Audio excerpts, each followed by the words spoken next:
Nah, jadi dia tuh satu kamar nih gue ceritain ya. Karena kan kalian penasaran Laura di mana, Laura di mana. Minggu depan Laura akan press conference secara terbuka. Nah, kalian bisa dengarkan sendiri. Lagi, Anda kalau memang gentleman, nggak usah ngadu-ngadu kemana-mana, Hotman, adu ilmu saja, ya kan? Musuh-musuhku di Jakarta, sabar ya.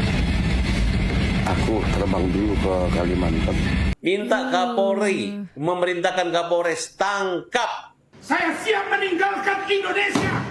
halo guys-guysku, gimana nih kabar kalian? Semoga baik-baik saja dan semoga selalu diberikan kesehatan ya guys-guysku. Seperti biasanya guys, kalau barengan sama aku di sini, balik lagi dong tentunya di channel yang kalian tonton hari ini, yang pastinya akan memberikan informasi menarik seputar dunia entertain. Hari ini ada apa ya kira-kira? Nah, seperti biasanya, kalau barengan sama aku pastinya ada berita-berita menarik teman-teman di dunia entertain. Karena memang benar ada beberapa hal menarik yang patut banget untuk kita bahas kali ini. Kira-kira soal apa nih ya? Aku kasih bocoran dikit aja ya. Kali ini soal bocoran. Tapi bukan aku yang ngebocorin. Yuk, mendingan langsung aja kita tonton videonya berikut ini. Iya kak. Gimana kali ini? Hari sekarang. Ini Nikita Mirzani sedang memberikan Cantik sudah balik kabar seperti terbaru anak Nikita Mirzani yang diulur. soal anaknya. Rasman suruh cari duit aja biar bisa bangun rumah yang ceilingnya tinggi, jadi lehernya nggak begitu. Aduh, ini siapa tuh? Hiking ya namanya, apa tuh kalau naik bukit. Naik bukit itu apa namanya? Ya, pokoknya itulah. Soalnya kemarin seminggu yang lalu dia minta dikirimin sepatu buat biar dia kalau naik bukit itu nggak kepleset gitu. Nah, jadi dia tuh satu kamar nih gue ceritain ya. Karena kan kalian penasaran Laura di mana, Laura di mana. Laura ada di satu tempat di daerah pegunungan yang sejuk sekali. Trekking. Ya trekking lah pokoknya itu. Trekking apa hiking sih? Ya pokoknya hiking ya udah hiking. Jadi dia tuh sekamar 3 orang, perempuan semua pastinya. Nah, terus kalau yang di ujung sana itu khusus untuk laki-laki. Jadi yang masuk ke sini tuh kalangan-kalangan anak-anak orang kaya. Nah, terus dia sekamar bertiga. Salah satu dari temannya itu juga pernah sekolah di UK ternyata. Yang satu ada salah satu anak orang kaya punya perusahaan lah bapaknya di Jakarta ini. Tapi bermasalah juga. Jadi Laura tuh setiap malam punya temen ngobrol, dia bisa bercerita gitu kan, ditanya masalahnya Laura apa, sampai akhirnya dia bisa berdamai dengan dirinya, dia bisa jujur sama dirinya, dan dia sudah mengakui apa yang sudah terjadi selama 1 tahun belakangan ini tanpa ada paksaan. Kalau kalian tidak percaya, nanti minggu depan Laura akan press conference secara terbuka. Kalian bisa dengarkan sendiri. Kalau ada yang bilang, Kak nggak takut nanti plot twist tiba-tiba dia malah ngejelek-jelekin lagi? Insya Allah tidak. Ya, insya Allah tidak. Kayak gitu minggu depan. Dan minggu depan yang boleh wartawan datang hanyalah wartawan-wartawan yang punya hati dan otak. Kenapa gue bisa bilang gitu? Gue tidak akan membiarkan wartawan-wartawan yang datang waktu acara Laura kesurupan kabur dari rumah aman dan dibawa sama Rasman ke hotel, habis itu ke Polres, itu tidak akan boleh meliput sama sekali.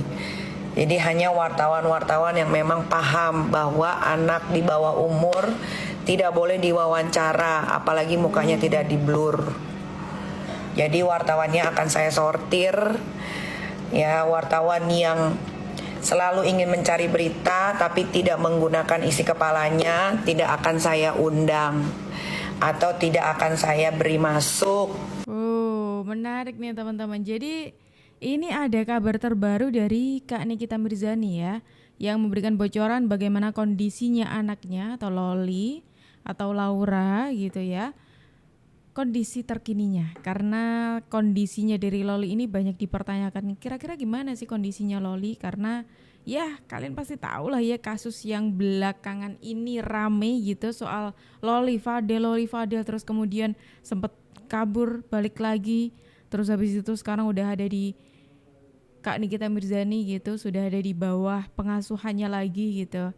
Karena sempat sebelumnya itu kabur-kaburan, sampai Nikita Mirzani itu juga udah capek lah istilahnya kayak gitu. Sekarang ya namanya orang tua, namanya ibu teman-teman ya, nggak bisa kalau mau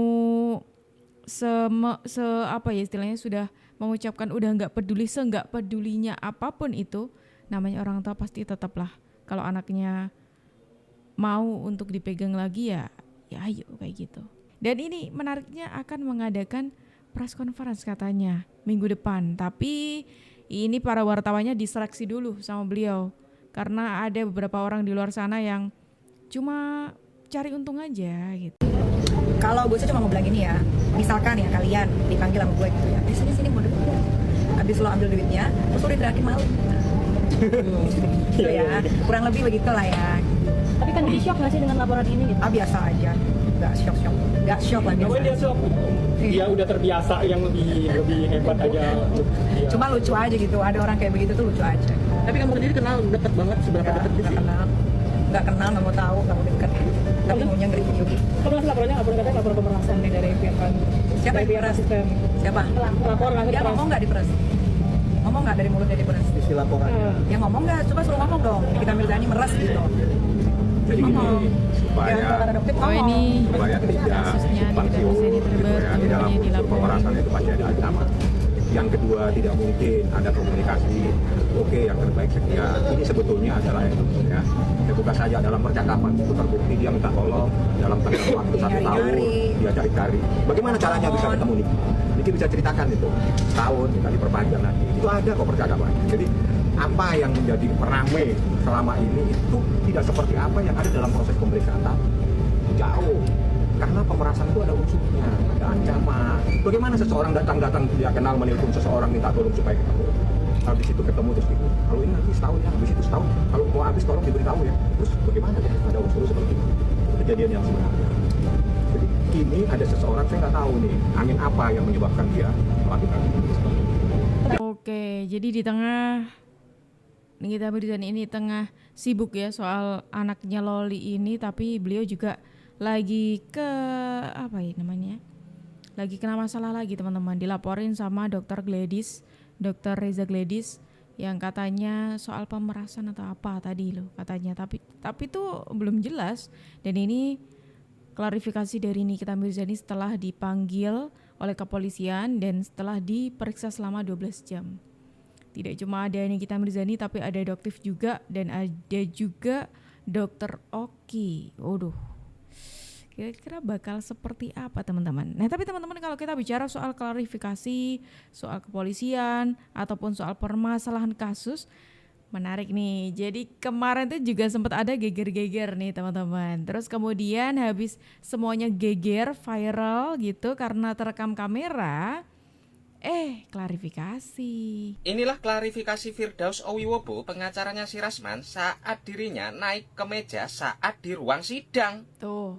Itu naik ke meja, spontannya abang. Saya nggak pernah niat naik ke meja. Karena saya ini adalah orang-orang bela diri ya. Saya pengaruh bela diri. Ya, saya pernah di taekwondo, saya pernah di boxer, saya pernah di silat, pencak silat. Jadi saya nggak tahu itu kaki saya seperti apa. Tahu-tahu saya udah di atas meja. Karena saya fokus pandangan saya ke sana. Pandangan saya fokus ke depan. Melihat klien saya, tahu-tahu saya udah di atas meja. Gitu. Jadi itu refleks saya. Gitu. Refleksnya bisa naik meja kayak gitu ya. Walah, ini loh yang lagi viral itu, pengacara kondang alias pengacara yang sedang naik daun. Naik meja ya lor. Saat di ruang sidang, beladala Pak Firdaus. Ya toh, sampean itu orang yang berpendidikan, masa kelakuannya seperti itu sampai naik ke meja. Dan dijelaskan lagi dalam perkataannya ya loh, dia tidak sadar karena refleks dia itu ahli silat dan bela diri. Lah itu kaki-kaki lu masa naik ke meja enggak sadar? Sedangkan ya Pak, itu di situ banyak wartawan, masa kamu enggak menghargai para hakim. Lah terus mau jadi apa hukum di negeri ini? Kau injak-injak seperti itu. Waladala kelakuane pengacarane ora sing dibela ya Lur. Kok ya padha ae tetep Bang Hotman lo ngene santuy. Jan yo angel. Halo, musuh-musuhku di Jakarta. Sabar ya. Aku terbang dulu ke Kalimantan menemui para naga biar dapat beli lagi Rolls Royce. Kalau cuma cengengesan, Hotman sudah 38 tahun jadi pengacara. Menghadapi orang cengengesan itu mah sama aja dengan waktu dulu di kampung sana gitu loh, di kampung di balik gunung ya. Oke, jadi ya nih abangmu ini kan makin ganteng kan. Oke, ini mah sudah mau terbang keliling ke 3 kota di Kalimantan. Hepeng bagi klien-klien yang pengacaranya sudah mengucapkan kata-kata kasar terhadap hakim, seluruh hakim akan tidak suka sama oknum kayak gitu. Cepat cari pengacara yang bisa dipercaya dan tidak dimusuhi oleh para aparat hukum. Sebelum terlambat, cari pengacara yang tepat. Hotman Paris versus Rasman dan Firdaus Wibowo. Kalian dukung siapa? Kalau aku bingung. Saya ingin meluruskan statement Hotman Paris yang menyatakan bahwa saya naik ke meja. Anda kalau memang gentleman, nggak usah ngadu-ngadu kemana-mana Hotman, adu ilmu saja, ya kan? Bagaimana tindakan para jaksa-jaksa yang datang langsung mengelilingi Bang Rasman Arif Nasution, klien saya? Gitu. Jadi saya itu refleks, ya, ketika saya ingin menyeberang ke sana, tapi saya ditahan oleh jaksa dan akhirnya saya debat dengan jaksa. Saya menyeberang itu ingin melindungi klien saya. Nah, ini saya nggak terima sebagai pengacara.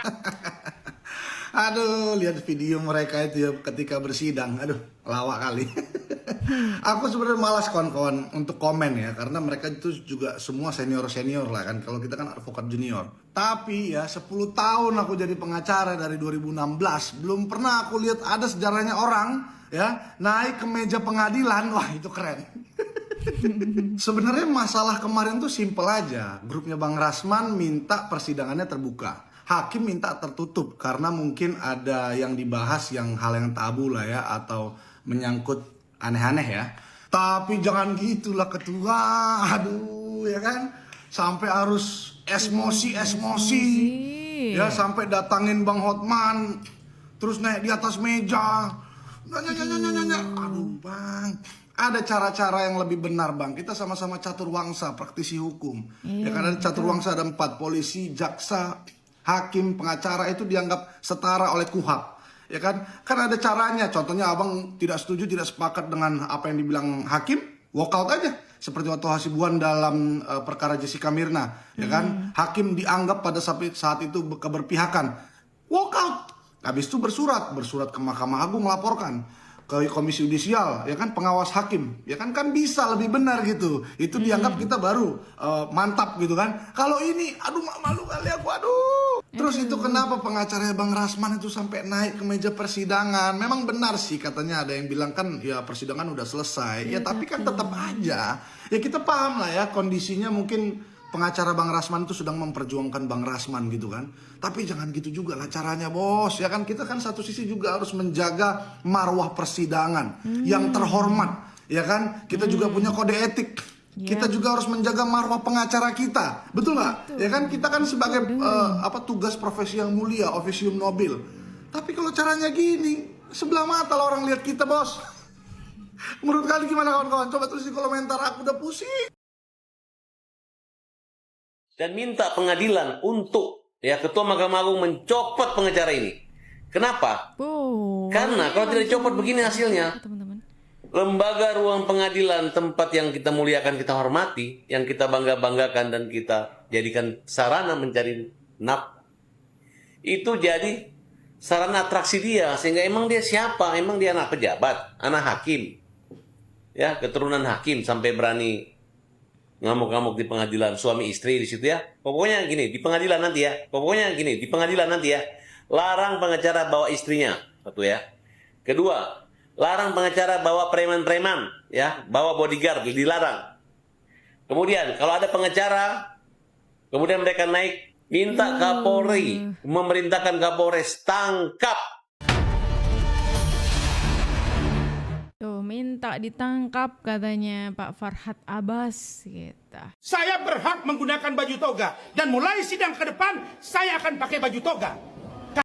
Bang Rasman ingin memakai baju toga saat menghadiri di ruang persidangan. Saya berhak menggunakan baju toga dan mulai sidang ke depan saya akan pakai baju toga.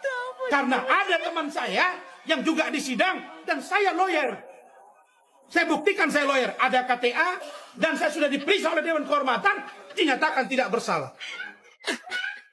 Bang Rasman, sejak kapan terdakwa ini ya bisa memakai baju toga? Saya tanya itu pertama ya sama Bang Rasman ya. Jangankan memakai baju toga Bang Rasman ya toh. Pakai baju Barbie ya boleh Bang Rasman, sah-sah saja ya. Kalau pakai baju toga, jangan lupa sekalian itu topi toganya dipakai. Nanti Bang Firdaus diajak sekalian foto bersama agar seperti kayak anak-anak yang baru wisuda itu loh. Jabang bayi. Boleh Bang Rasman, boleh. Ya, besok kalau di ruang persidangan pakailah baju sesuka hati Bang Rasman. Mau pakai baju toga, ya, baju Barbie, ya, ondel-ondel itu sah-sah saja, nggak ada larangan. Jabang bayi, koyong ini lo pengen pakai baju toga biar diakui lawyer pengacara top. Yang sudah ditunda. Emang bapak lo yang punya pengadilan? Sedikit agak cengengesan, kemudian saya juga mau tanya ke dia, makanya saya datang. Tapi itu kan cocok untuk lawan orang-orang kampung. Jadi, ini tidak main-main. Saya pernah ngomong kepada istri saya, Bu Ade dengan Bu Em, saya siap meninggalkan Indonesia. Saya ditawar mengajar di kampus saya. Saya tidak perlu tinggal di Indonesia. Saya tinggalkan karena hukum bobrok, menghukum orang tidak bersalah, dipaksakan, bareskrim, kejaksaan sampai peradilan. Saya benar, demi Allah ini. Saya bukan orang bersih. Maka bapak-bapak, kami sudah mengatur jadwal. Hari Senin kami akan ke Mahkamah Agung, lanjut ke KY, lanjut ke Badan Pengawas Mahkamah Agung, lanjut ke DPR RI, lanjut ke Pengadilan Tinggi, lanjut ke Bareskrim, lanjut ke Pengadilan Negeri Jakarta Utara. Saya tidak perlu mengumpuli banyak orang. Bisa sampai mengatakan kayak gitu teman-teman. Katanya Pak Rasman ini siap meninggalkan Indonesia kalau katanya hukum di Indonesia ini tidak adil. Waduh. Tidak adil yang seperti apa Pak Rasman? Tidak adil karena Pak Rasman kalah, ada di pihak yang kalah atau kayak gimana nih?